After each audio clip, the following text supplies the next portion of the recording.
Assalamualaikum warahmatullahi wabarakatuh. Kembali lagi di channel Nasihat Kehidupan Misteri. Pada video kali ini saya akan membahas tentang Borobudur adalah bunga raksasa purba. Candi Borobudur telah diakui sebagai warisan dunia UNESCO dan situs arkeologi Buddha terbesar di dunia oleh Guinness World Record. Namun terlepas dari semua pengakuan ini, candi ini masih menyimpan sejumlah misteri yang belum terpecahkan. Candi Borobudur yang terletak di Kabupaten Magelang, Jawa Tengah ini selama berabad-abad terkubur di bawah gundukan tanah, menjadi serupa bukit penuh dengan semak belukar dan ditumbuhi pohon akibat letusan Gunung Merapi. Lantas pada tahun 1814, atas peran Gubernur Jenderal Britania Raya Thomas Stamford Raffles, candi ini mulai menjadi perhatian pemerintah kolonial. Raffles jugalah yang pertama kali menuliskan nama Borobudur dalam bukunya History of Java.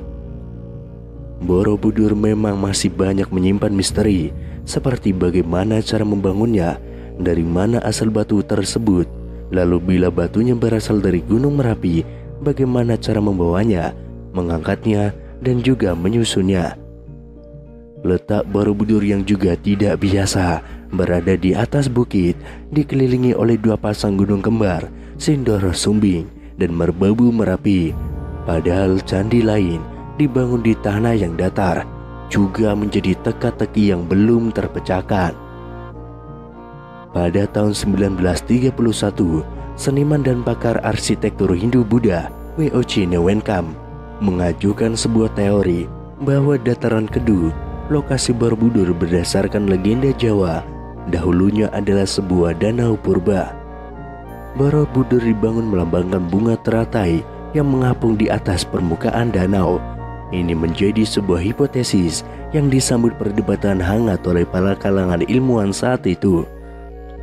Dalam bukunya Feed Borobudur Mir atau Danau Borobudur, Newenkam beranggapan desain arsitektur Candi Borobudur pada dasarnya merupakan representasi dari bentuk bunga Padma atau lotus, simbol kesucian dalam Buddhisme. Desain bangunan ini diibaratkan menyerupai ceplok bunga teratai dengan daun dan bunganya yang mengelilingi bakal buah yang terletak di tengah-tengah kolam, tulis Newenkam. Pada awal tahun 1932, Newenkam kembali menulis opininya di jurnal Netherlands in the Oud and New. Dia mengatakan bahwa bangunan raksasa itu didirikan untuk melukiskan bunga teratai sebagai penghormatan atas Buddha Maitreya. Menurutnya secara mitologis, sosok ini dinarasikan lahir dari rahim bunga teratai. Borobudur ialah bangunan bunga teratai raksasa dari jutaan kubik batu andesit menyembul di tengah sebuah danau. Pada tahun 1937, dirinya kembali melakukan penelitian lanjutan dengan mempelajari topografi di daerah sekitar Candi Borobudur. Hasil penelitian ini pernah dimuat di harian Algemeen Handelsblad pada 2 Mei tahun 1937, lengkap dengan gambar peta dan juga daunnya. Dari rekonstruksi diandaikan, Candi Mendut dan Candi Pawon yang berada pada satu garis lurus dengan Candi Borobudur berada di dataran dengan lokasi di tepian danau. Dari Candi Pawonlah, kata Newenkam, dapat diperoleh panorama Borobudur yang paling bagus.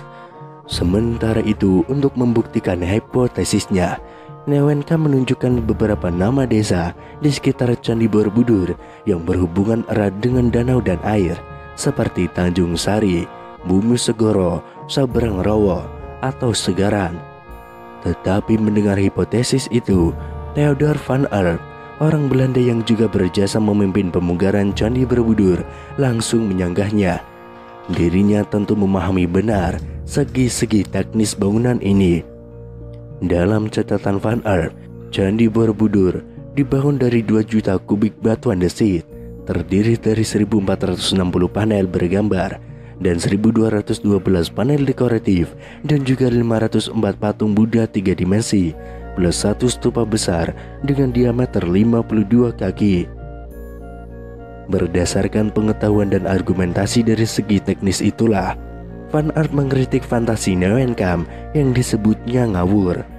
Pasalnya hipotesa ini tidak didasarkan prasasti yang menyebutkan adanya lingkungan danau di sekitaran candi. Walau demikian, sejak Neuwenkamp mengemukakan hipotesisnya ini, dirinya berhasil merangsang ilmuwan lain agar membuktikan hal ini. Beragam ilmuwan hingga tokoh nasional pun mulai mencari pembuktian akan hipotesis ini. Pada tahun 1964, ketika pemerintah Indonesia merencanakan pembangunan Tugu Nasional, hipotesis ini kembali mencuat. Presiden Soekarno menyarankan replika Candi Borobudur ditempatkan pada lanskap danau supaya tampak lebih indah. Merespon ide tersebut, dikerahkan tim geologi Bandung untuk melakukan penelitian lapangan di daerah Borobudur. Hasilnya ditemukan adanya sisa-sisa endapan lapisan tanah yang memberi kesan bahwa sebagian wilayah itu dahulunya pernah digenangi air.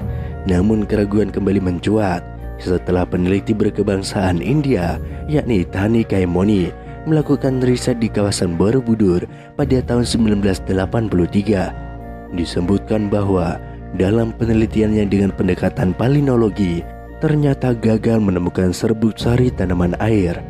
Dalam bukunya Palynological Investigation on the Borobudur Monument, dirinya menyimpulkan bahwa tidak ditemukan sedikit pun polen sebagai indikasi adanya tumbuhan-tumbuhan rawa atau tanaman air. Maka berarti bisa disimpulkan bahwa tidak ada lingkungan danau di kawasan sekitaran bangunan teratai raksasa tersebut, tulis Neuwenkamp. Tetapi pada tahun 1986, wacana danau di sekitar Candi Borobudur kembali mengemuka setelah adanya riset dari J.J. Nosin dan Chersar Voute. Mereka menggunakan analisis geoformologi berdasarkan interpretasi foto udara plus observasi lapangan. Dari hasil penelitian ini, mereka menyimpulkan bahwa dataran di sekitar Candi Borobudur memang pernah menjadi lingkungan danau, tetapi bukan pada masa dinasti Sailendra, namun jauh saat bumi masih zaman kuarter, yakni 600.000 tahun yang lalu. Riset ilmiah tidak berhenti di situ. Geolog asal Indonesia, Helmi Murwanto, memiliki bukti dan hipotesis lain. Dengan pendekatan geologi, dirinya justru menemukan endapan batu lempung yang mengandung serbuk sari tanaman komunitas rawa. Sedangkan berdasarkan penelitian radiokarbon C14 dengan mengambil berbagai sampel dari area seluas 10 x 8 km di sekitar Candi Borobudur, dirinya sampai kesimpulan bahwa lempung itu mengandung serbuk sari tanaman air.